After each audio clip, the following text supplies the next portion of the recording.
Welcome to Storytime with Fairy. Today we're going to be reading The Scarecrows Wedding. Fairy's very tired today, so she's going to sleep. Betty O'Barley and Harry O'Hay were scarecrows. They scared lots of crows every day. Harry loved Betty and Betty loved Harry. So Harry said, "Betty, my beauty, let's marry. Let's have a wedding, the best wedding yet. A wedding that no one will ever forget." Betty agreed, so they hugged and they kissed. Then Betty said, "Harry dear, let's make a list." "Just as you say," answered Harry O'Hay. So they wrote down the things they would need on the day. A dress of white feathers, a necklace of shells, lots of pink flowers, 2 rings and some bells. Then Harry gave Betty O'Barley his arm, and the scarecrows set off on a hunt round the farm. They hadn't gone far when they spotted some geese.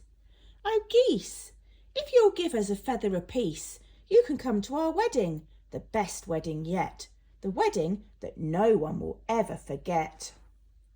"We will," honked the geese, and they each gave a feather. A spider friend offered to sew them together. "Hooray!" cried the scarecrows. They hugged and they kissed, and they hurried back home and crossed dress off their list. Then Harry gave Betty O'Barley his arm, and they set off once more on their hunt round the farm. They hadn't gone far when some cows gathered round, and the bells round their necks made a wonderful sound. Ring-a-ding-ding, ring-a-ding-ding.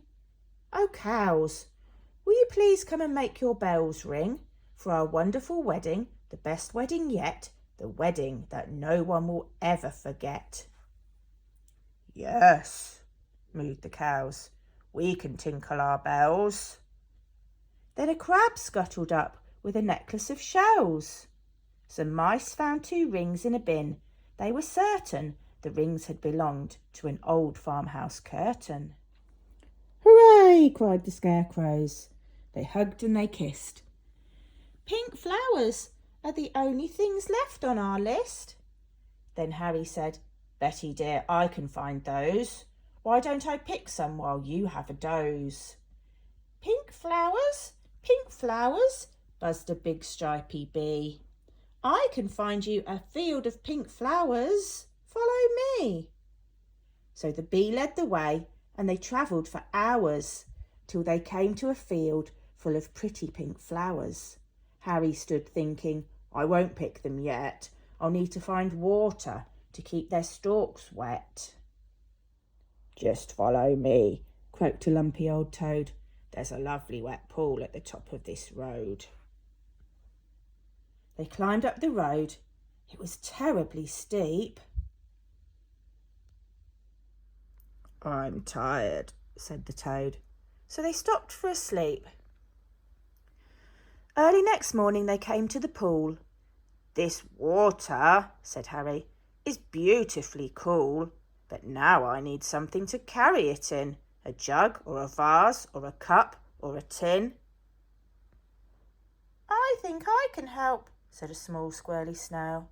"I can show you the way to a very fine pail." So the snail and the scarecrow set off on their way, but the snail was so slow it took more than a day.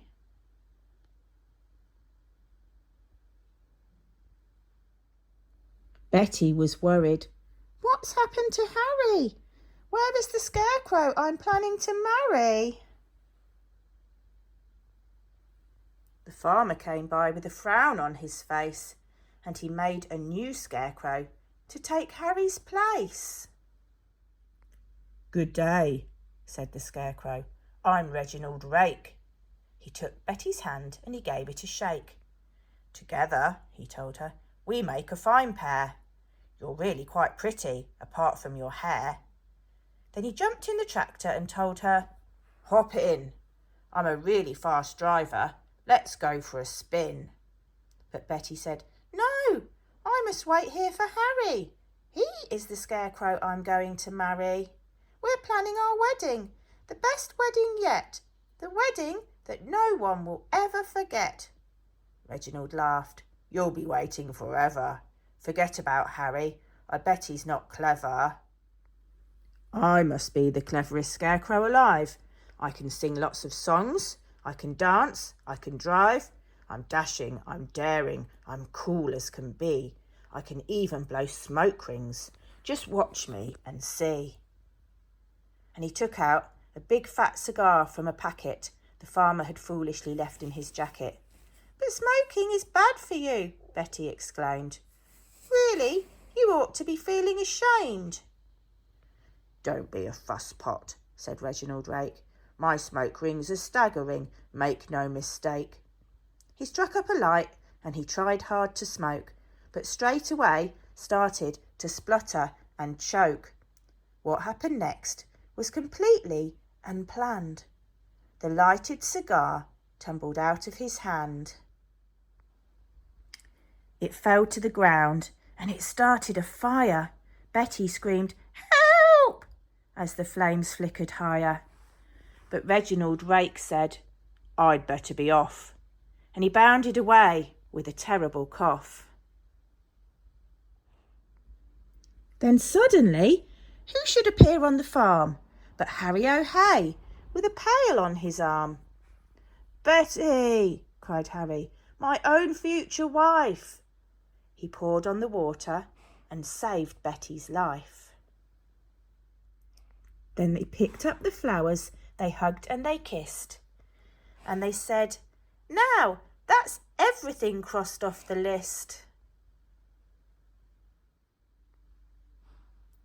So Betty O'Barley and Harry O'Hay wed one another the very next day, and everyone, even the snail who was late, said, "Don't they look happy? And don't they look great?"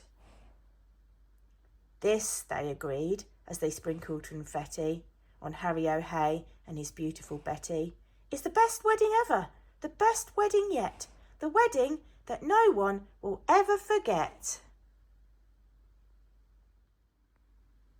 We hope you enjoyed that story. Fairy slept all the way through it. Make sure you click the subscribe button and turn on your notifications, and we'll see you again soon for another story time. Thank you for watching.